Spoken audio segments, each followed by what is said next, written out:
2006 I came fourth. She came second in the long in 2000 in Sweden.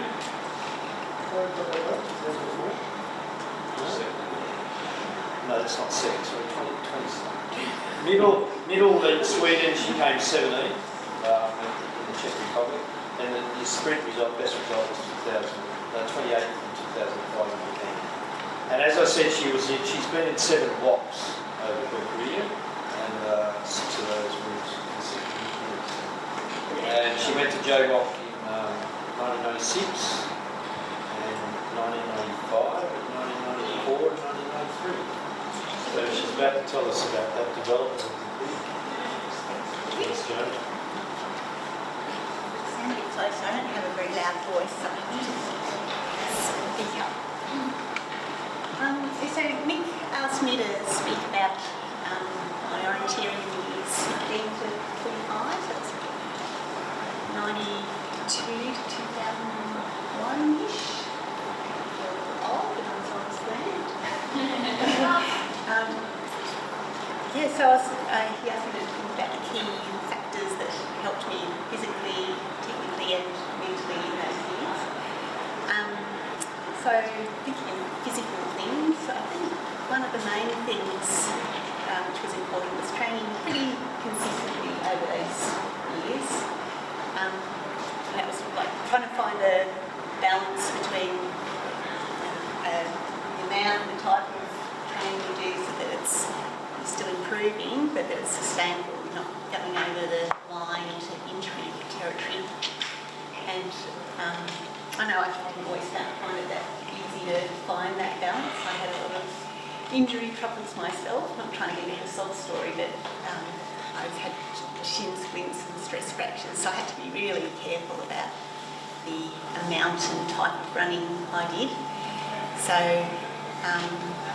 but I think I still managed to train pretty consistently with the help of a lot of cross training, which I was pretty frustrated about at the time. It wasn't what I wanted to be doing. I just wanted to be orienteering all the time, but it was sort of the way to manage it. So I did a lot of riding and pool running. I was always running.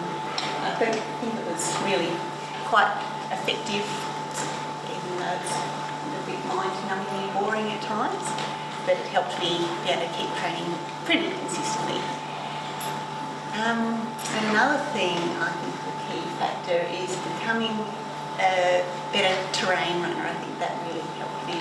Grant mentioned that too. And sort of because I couldn't run a lot with my shins, I used to do a lot in the terrain.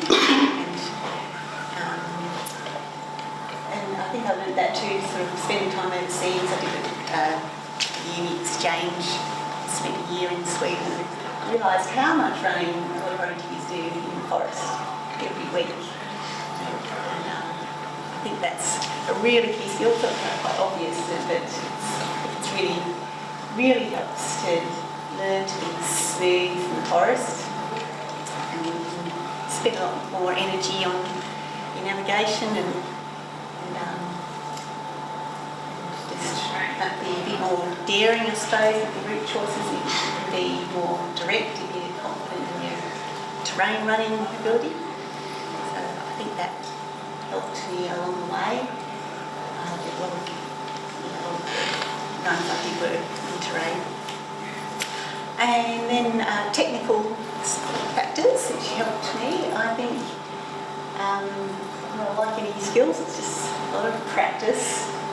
I used to do a lot of running with a map in my hand, whether it was an orienteering race or just running on a map from a local area at home, getting a little course, or running with a map of where you're going for an upcoming race, and set a course and pretend I was doing it. I think that also helped, just time with a map. So it's really a good thing.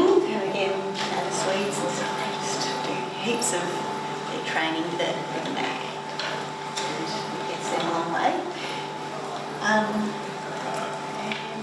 I think also, it probably took a while to work it out, but I think working out what skills technical skills, where are my strengths and what were my weaknesses. Also helped, like, I think for me, I used to like be good at kind of orienteering where you're just reading the big features and simplifying, and like long legs where you break them down and go from point to point. But then I was not so good at probably more detailed orienteering, like from an attack point into the circles. That was something I had to practice more. And I think when you recognise what your strengths are, you can really use them to your advantage in races. I kind of tried to make my strengths in terrain running and simplifying, so I can take a more direct route, and I wasn't a fast runner, so it was an advantage for me to go wide on the track or anything like that.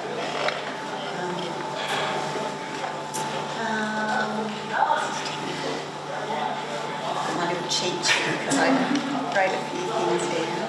Can you just tell us a little bit about the gap between jaywalk and walk? Yeah, so I did 3 jaywalks and then I did a walk in my first year seniors. Didn't qualify for the one race I was in, but it was a good experience. And then it took me another 4 years to get back into the team again. And I think those years I just tried to keep training consistently. What kept your motivation going? It's pretty determined. And I guess some of the couple of the better results I had at jaywalks really gave me motivation.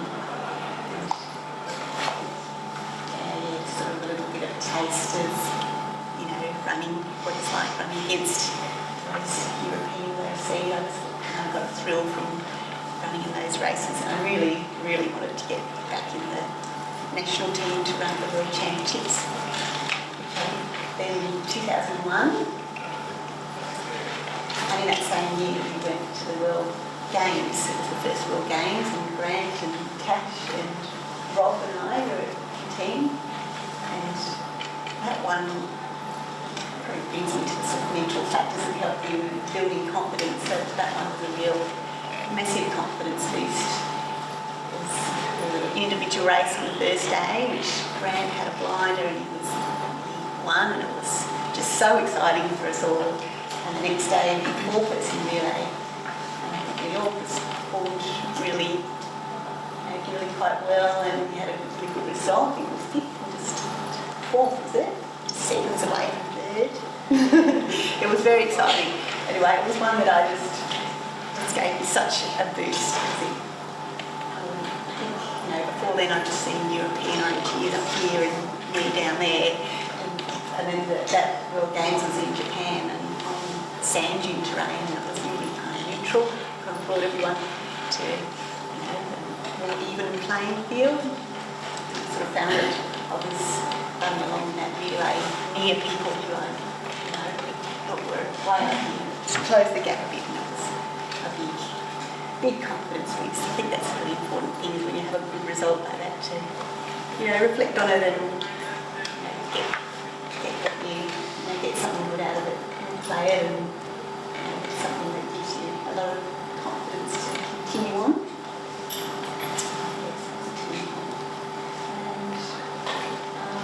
I'll just have one other thing about the mental factor, which I think I developed in those years, was about being a bit tougher. I think I always ran a little bit too comfortably, and then